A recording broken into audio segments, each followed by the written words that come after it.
Hi everyone, my name is Miss Samantha and I am the Assistant Head of Children's Services here at Darien Library. I am so excited to introduce the Booktalking 2022 list for you. Our librarians have worked really hard over the past year, reading all of the new books that have come into the library and have come up with this list of fantastic recommendations for you.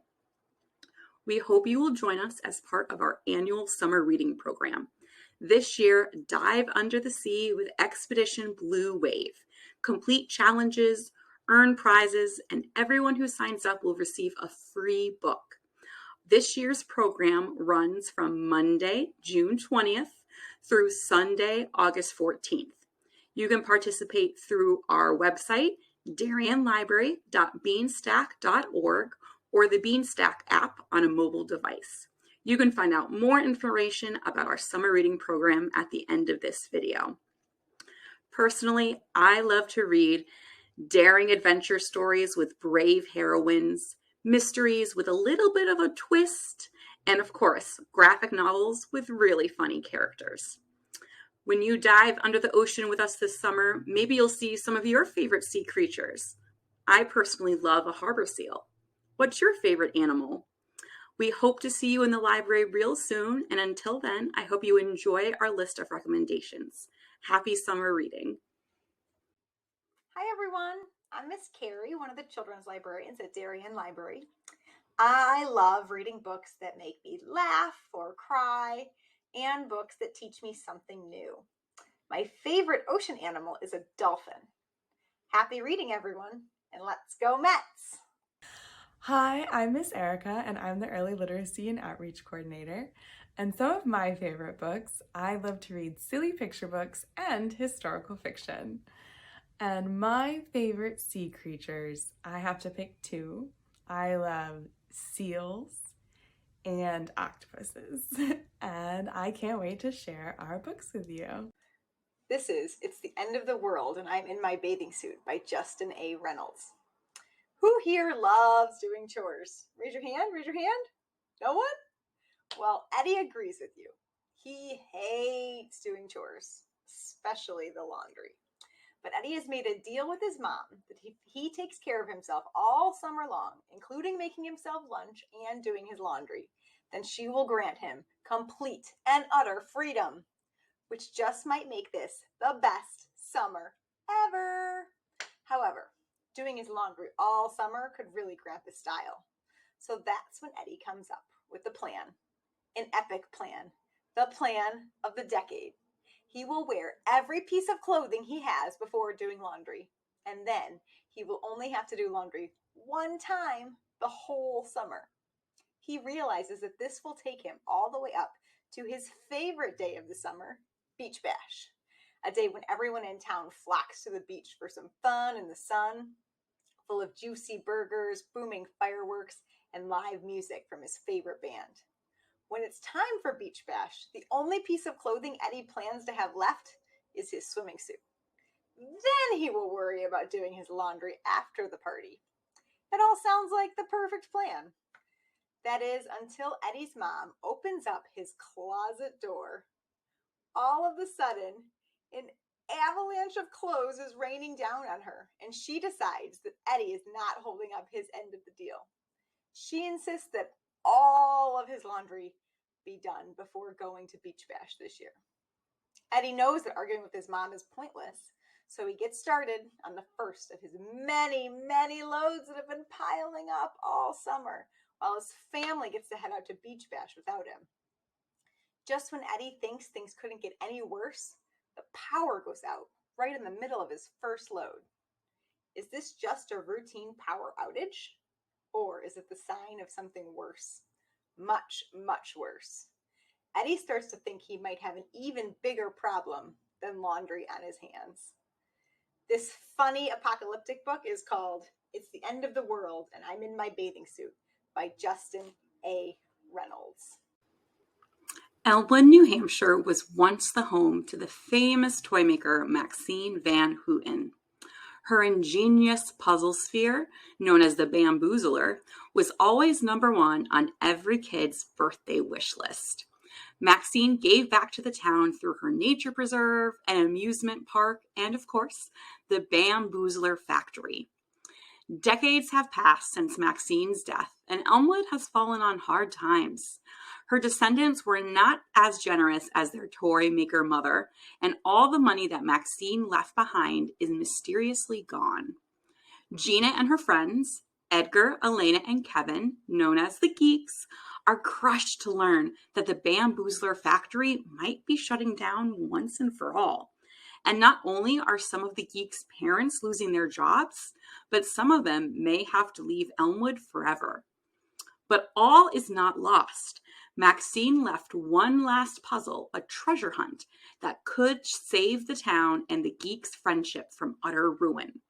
But the four friends aren't the only ones who are looking for the mysterious treasure that Maxine left behind. Fans of Escape from Mr. Lemoncello's Library will be delighted with the mystery, the puzzles, and the friendship in Hide and Geek by T.P. Jagger. This is Maizy Chen's Last Chance by Lisa Yee. So when Maizy finds out she has to leave LA in order to spend the summer in Minnesota with her grandparents, she is majorly bummed out. She was supposed to spend the summer having fun at camp with her friends. Instead, she'll have to spend it in a place where people's first question to her is often, "Where are you from?" She knows she doesn't belong in Minnesota, but that question often makes her feel like some people think she doesn't belong in the United States, despite the fact that she was born here, just like her parents and grandparents. Even though Maizy would rather be in LA, there's one big upside to spending the summer in Minnesota. She gets to hang out with her Opa, who is a great storyteller and an excellent poker player. Maizy convinces Opa both to teach her how to play poker and also to tell her stories about her great-great-grandfather, Lucky, who immigrated from China in the 1800s and who did not have an easy time. Lucky faced a lot of hatred from people who didn't like him just because he was from China. He was even accused of stealing and was almost arrested even though he didn't do anything. Now, Maizy would like to think things have gotten better since Lucky's time, but when her grandparents' restaurant is vandalized with a racist note telling the Chens to go back home, Maizy feels personally attacked. She begins an investigation in order to figure out who could be the culprit of the horrible note. But she ends up being quite surprised about what she finds out. This is Maizy Chen's Last Chance by Lisa Yee. It's recommended for anyone that likes heartwarming stories about family and fairness, books like Front Desk by Kelly Yang. Garlic is an anxious little vegetable, and she always feels like she's doing something wrong. At least with her friend Carrot by her side and kindly witch Agnes encouraging her, Garlic is happy to just tend her garden where it's nice and safe. But when a vampire moves in nearby, Garlic's village of vegetable folk thinks that she should be the one to take on this bloodthirsty monster. Because vampires are afraid of Garlic, right? Not wanting to let anybody down, in spite of her fear and self-doubt, Garlic bravely takes on this mysterious vampire, learning a lot about herself and the vampire along the way. This colorful graphic novel, Garlic and the Vampire, by Bree Paulsen, is a great adventure about being brave and finding friends in unexpected places. This is Murder on the Baltimore Express, the plot to keep Abraham Lincoln from becoming president, by Susan Jurmain. Today, the President of the United States has a massive Secret Service detail that follows them everywhere they go and are prepared to take a bullet for the president if they are in any sort of danger. But back in 1861, when Abraham Lincoln was newly elected to the presidency, things were much different. There was no official Secret Service. There was no FBI. There was no CIA. So Lincoln was pretty much on his own. Now, in order to actually become president, Lincoln had to first make it to his inauguration, where he would take the oath and be sworn in. But there was a problem. Abraham Lincoln lived in Springfield, Illinois, and he had to be sworn in Washington, D.C. While he would have loved to just hop on Air Force One to quickly fly over, this was 1861, and so traveling by train was really the fastest option. Now, over in Washington, D.C., the president of the railroad was receiving an alarming message that there was a group of Southern men determined to make sure that Abraham Lincoln would never become president. Now, they were secretly plotting to overthrow the national government, seize the nation's capital, and then blow up the railroad that connected the northern states to Washington, D.C. and the southern states. The very same railroad on which Abraham Lincoln planned to arrive.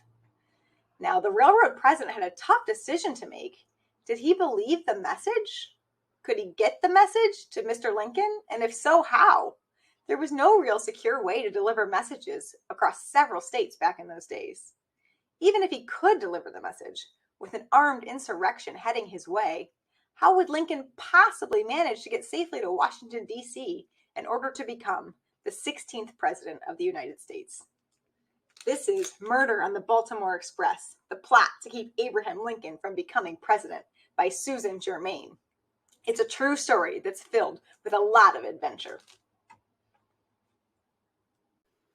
Have you ever heard of the Montgomery bus boycott? You most likely have heard of Rosa Parks. She was dubbed the mother of the civil rights movement after she refused to give up her bus seat to a white passenger in Montgomery, Alabama. Most of the states in the Deep South in the 1950s were ruled by Jim Crow laws, which made it legal to separate people by race. It prohibited Black people from going to school, shopping in the same stores, and sitting in the same section of the bus as white people. Even before Rosa Parks courageously refused to leave her seat, people were angry about the racism that crept into every corner of America. Learn how Rosa Parks' actions helped ignite a movement across the South and the rest of America starting on one historic day in 1955. Who Sparked the Montgomery Bus Boycott is part of a new series from the Who Was creators that dives into the incredible stories of history through graphic novels. If you loved Nathan Hale's Hazardous Tales, you won't want to miss out on this fantastic look into history.